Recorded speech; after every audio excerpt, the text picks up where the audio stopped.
11, 12 years ahead of time before Nixon got on that bandwagon. He proposed joint ventures to the moon with the Russians. He actually did that on November 12th, 1963, when he had a long conversation with James E. Webb, the director of NASA at that time, and trying to persuade him. Actually, the president has the right to order somebody, and he was trying to refrain from ordering the guy to do this job, which was establish scientific contacts with the Russians through the Russian Academy of Sciences, and to propose joint ventures in space exploration to the moon. That conversation is still secret since November 12, 1963. So there's something there that the government doesn't want out. And when you say it's still secret, Robert, when you say it's still secret, are you saying that, because I have heard that he was going to do that, that he wanted to do that? Yeah, what I'm saying is the conversation itself, the transcript, yes, and the recording has not been allowed to go public. And there is another conversation that he had about a year earlier with James E. Webb that I put out on the internet a while ago. And this one was really interesting because James E. Webb is a very surly old geezer. Pardon the expression, I have very little affection for the guy.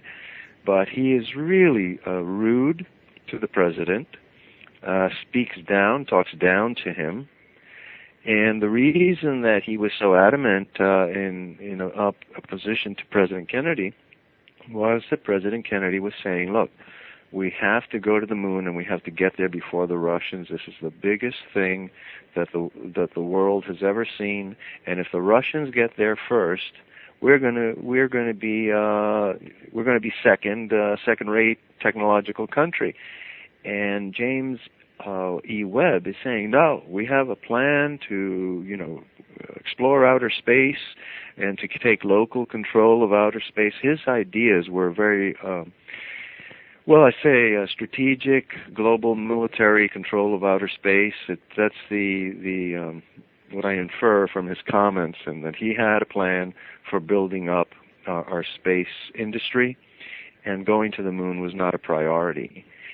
And President Kennedy became so I guess, well, not quite irate, just disappointed, not knowing how to deal with the guy, and he turned to somebody and asked for help. It's like, can you explain to this fellow how important the moon project is? And it's very revealing. Now, the conversation of November 12th was when he did give him orders. He'd had it after a year of dealing with James E. Webb. He basically had it, and he sent him an order. And he sent an order saying that he wanted a reclassification of all unknowns. Unknowns was the code word for UFOs in those days. And he wanted a reclassification of all unknowns, and he wanted it on his desk by February 1964. And he wanted to know what were the U.S. Air Force secret projects distinct from the U.S. Navy, CIA, and Army space projects, because no one knew which was which. And then he wanted to extract those, the knowns, from the unknowns, and the unknowns that remained were either Russians or our friends, the extraterrestrials. So he gave that order and demanded that the Webb make contacts with the Russian Academy of Sciences and pursue that policy.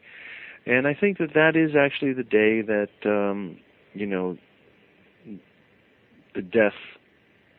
his death was really signed, sealed, and delivered, though the plans were in gear for quite a long time before that. So if you want me to go into the assassination itself and how the public was deceived by the doctoring of the Zapruder film and the alteration of the medical evidence, that's my expertise. That's my, everyone's born for a special reason on this planet, and for 45 years of my life, I wondered why God had given me such gifts and blessed me with the education I have and the life I've had. And then in 1992, something happened. I woke up and I said, my God, Is this the reason? And yes, it was. I was trained in psychology at Fordham University, and I was especially interested in Gestalt psychology, which is the psychology of human perception, how a human being forms a thought and thinks a thought to be his own. And Gestalt psychology dealt with how physiologically the brain organizes information to create a concept, an idea, or perception.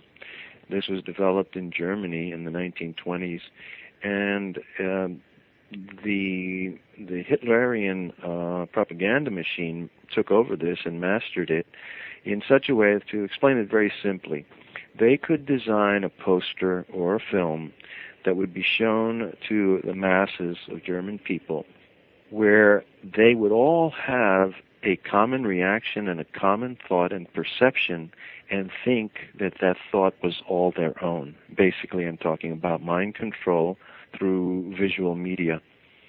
And in the JFK assassination, this methodology was used to fool the public, fool the investigators, and change the course of history. The Zapruder film is an optical illusion. It's a consciously engineered mass hallucination. That was my first discovery in the JFK assassination field. I stepped up in 1992. Okay, can you elaborate on how it's a mass hallucination? Sure. It's been altered from beginning to end. First of all, Mr. Zapruder had the most advanced 8mm camera of the time, the Bell & Howell Optronic Eye movie camera, with a reflex. It was a reflex camera, so what you looked at through the lens was what was coming. When you looked through the finder, you saw what was coming through the lens. There was no parallax.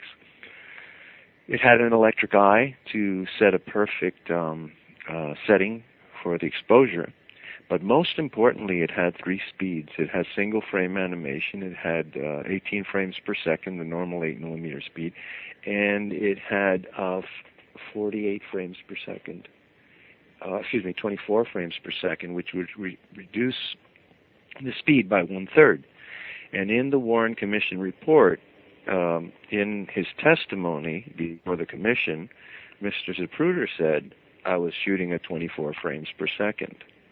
And they said, no, you were shooting at 18. He said, no, I was shooting at 24 frames per second. And then they just like, okay, we won't argue about that, let's go on. Because it was a very significant point. The film should have been in 1/3 slow motion. And what we actually see is an accelerated film that's been tested with from beginning to end. And this is how it was done. The film was taken, bought from Zapruder that weekend by Time Life Incorporated as the front man for this operation. The film went to the National Photographic Interpretation Center down in Virginia, which is like Langley, we're CIA. And there the film was viewed, and they knew from the get, as we say, get ready, set, go, from the get, that no one could ever buy a single gunman theory from watching that film, because the president was hit in the back between the shoulder blades from behind. He was hit with a glancing blow off the top of the head, also from behind, a little higher, seen by a Secret Serviceman named Glenn Bennett. He was hit in the throat by a small caliber bullet, probably from street level, and he was hit 2 times in the head by the shots in the area of the grassy knoll. One was directly from the grassy knoll, and one from the right side of the grassy knoll, very close to Zapruder's right side. And the trail, the glistening copper trail left is visible on the film at frame Z313. So the car also stopped twice during its passage down Elm Street, and that's why I say this is a consciously engineered mass hallucination. Anyone who sees this Zapruder film, it looks like the car races around the corner, races down the street, bing, bing, bing, and the president's gone. Well, the fact is the car came around the corner, and it's a corner that was more acute angle than 90 degrees. Okay? So when he came around the corner, Greer, the turn was so sharp, his right wheel actually hit the curb and bumped off.